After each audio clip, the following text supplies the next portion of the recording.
Hey guys, let's talk about what I just saw.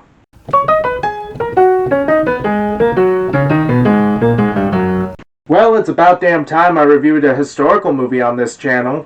The Cold War spy thriller, The Courier, is out in theaters, and it's unfortunately not the great thriller that many critics would have you think. The film takes place in the early 1960s, at a time when tensions between the United States and the Soviet Union are at an all-time high, and nuclear war seems increasingly likely.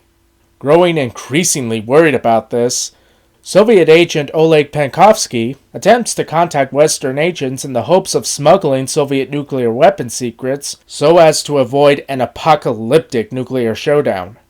In cooperation with agents from the CIA, MI6 agents come up with the plan to have businessman Greville Wynn travel to the Soviet Union to meet with Penkovsky under the guise of arranging trade deals with the Soviet Union and smuggle his information out of the country. As international tensions escalate, Wynn and Penkovsky develop a close friendship and become increasingly uneasy about the likelihood of being discovered by the KGB, particularly as they discover that the Soviets are setting themselves up for provoking a deadly showdown with the United States by placing nuclear missiles in Cuba. Now, here's what I did like about the film.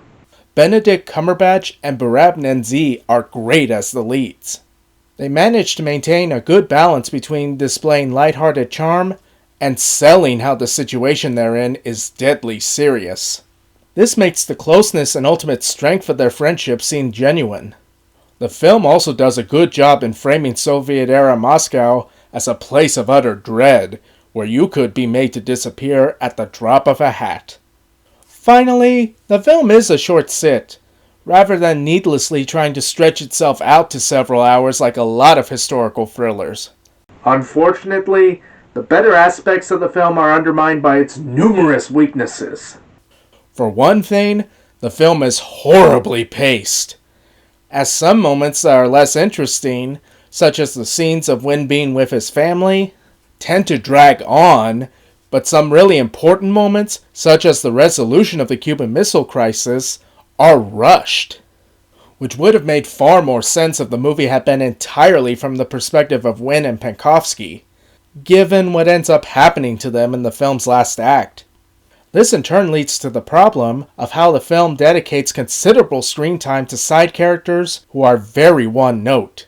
This is especially noticeable with Rachel Brosnahan, as rather than showcase the charisma she has proven to be capable of in her other roles, she is disappointedly written to be a one-dimensional, serious government agent who primarily serves as a provider of exposition. This is particularly the case in the film's last act, where the timing of events is directly contradicted by the closing text crawls, explaining how things ended up turning out in real life, which unfortunately is really aggravating, considering how much the advertising of the film emphasizes how it's based on a true story, instead of being inspired by actual events. As well as how the film had a premise that could have made a great story.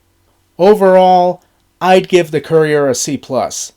While it is a short sit with really good leads, and some nice ominous visuals, because of its numerous weaknesses, I can't recommend spending full theater and or streaming prices for it.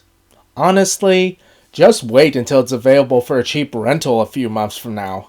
Please remember to like, share, subscribe, and ring the bell.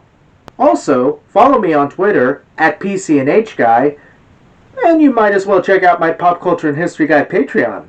By the way, special thanks to Patreon supporter L'Oreal McNabb. Have a nice day.